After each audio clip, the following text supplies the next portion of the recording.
the thing that makes you so sick that you'd rather pretend it doesn't exist than give it your attention, that's the place where you need to be making a difference. You want to go on trips, you want to do all that kind of stuff. I get it.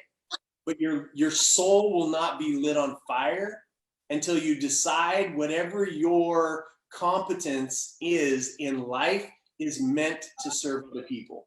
You know, for me, I feel like I've lived a life of service in that I've always been in the helping professions. Like, it's just pretty much, for the most part, other than some early 20s stuff in sports and entertainment marketing, I've worked in the helping professions. And so as a result, I felt like I was being of service, and I felt like I was living a life of service. I ran addiction treatment programs. I now am definitely in a place where I'm helping, and I'm I serve people and I help people, certainly through my business now. But one of the things that I recognized at the end of last year is I remembered this thing that somebody told me, and I wish I remembered who it was, but I don't. But this thing that somebody told me, and it was about doing service work or being of service in the world. And I asked the question, how do you know if you have, there's several causes that you want to participate in, or there's things that you're like, oh, that's a good cause, or that's a good cause, or that's a good cause. It's like, how do you choose? How do you choose which cause to tithe to? Or how do you choose which cause to give your time, energy, money? And when I talk about tithing, I mean, I'm not talking in the traditional sense. I'm talking about giving of your most precious resources, your time, energy, money. That's what tithing is to me. So I was like, how do you decide? And this person said to me, the thing that is so horrible that you want to turn away from it and that you don't want to look at it, the thing that makes you so sick that you'd rather pretend it doesn't exist than give it your attention, that's the place where you need to be making a difference.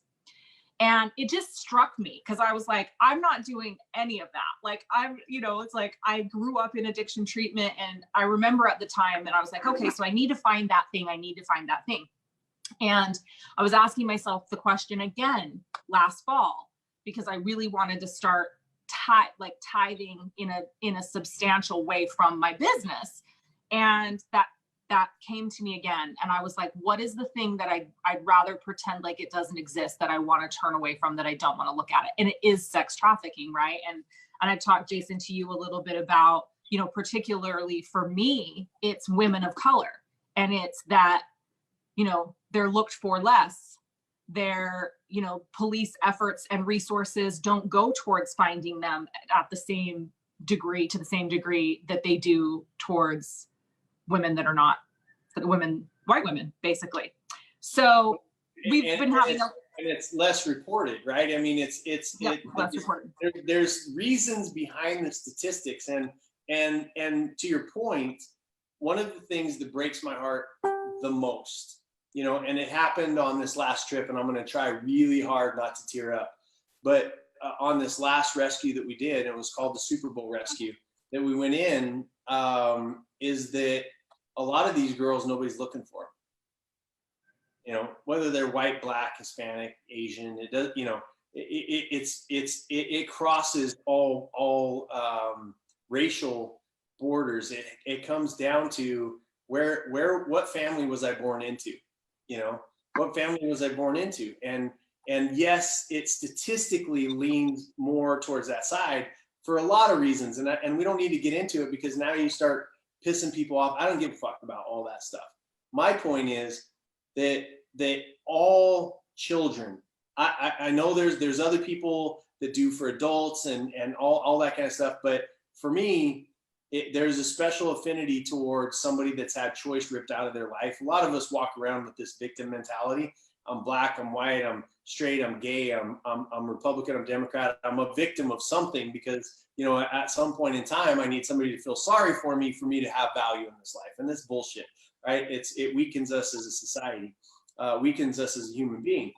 But when you deal with abused children that have been abducted, which is about 2 to 3 million kids in the world, or a domestic violence where every 11 minutes there's a domestic violence occurrence, or every 4 seconds there's a human being that's dropping dead, not of hunger related issues, but hunger itself. Like they starve to death every 4 seconds. Think about that in the time that we've been on this call. And those types of things, I appreciate your idea, your concept of coming from a woman of color, but the saddest thing in the world to me, and the girl that it happened to be, that this broke my heart while I was in, and I've done this, I've been doing this for years. I've been doing this for years. And the one that broke my heart was when we were in Vegas, and it happened to be a Black girl. And, and there was this interaction that happened that between a giant white dude. This guy was on our team. I can't say his name for undercover reasons and stuff, but this giant white dude, and we had located her and we surrounded the car and we did all the stuff that we did. And he was standing right by her door to make sure that she was protected. And she rolled down the window at some point and she said, "Aren't you freezing?" It was freezing cold, by the way, freezing cold. And he stood there like a stone soldier watching over this girl. And then there was other people that were around. And she rolled down the window. She said, "Aren't you cold?" And he goes, "I'm very cold. I'm freezing." She goes, "I can't believe that all of this is for me." And he goes, "Oh, baby girl, there's been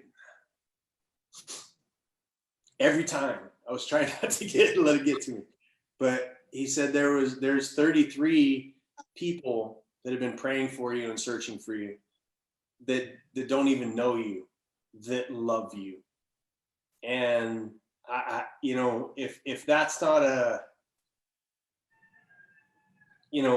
bumper sticker that should transcend all other things that happen in the world, is that's a moment that happened that we should all be thinking about, right? And we talk about service and we talk about all these things. We talk about, I got to pay my rent, Jason. Guess what? If you gave 10% of everything that you made, I don't care if you make $100 a month, if you gave 10% away, it starts a spirit inside of you of service that then leads to you being resourced by God. Whatever it is that you think by God in my life is that I'm resourced to the level of my submission to service. And that's bigger than us. It's bigger. Like for fuck's sake, the thing that's going to happen this weekend in Florida and Unstoppable, that's not me. That's not me. The thing that's going to happen, that's been happening for you, the connection from you to Lori Kinsey to Amy to Pastor Rudy, that wasn't you. Like that, these are things when we submit to our ego and we become in service of that thing that is much bigger than us. Your resources rise to the level of your commitment to service.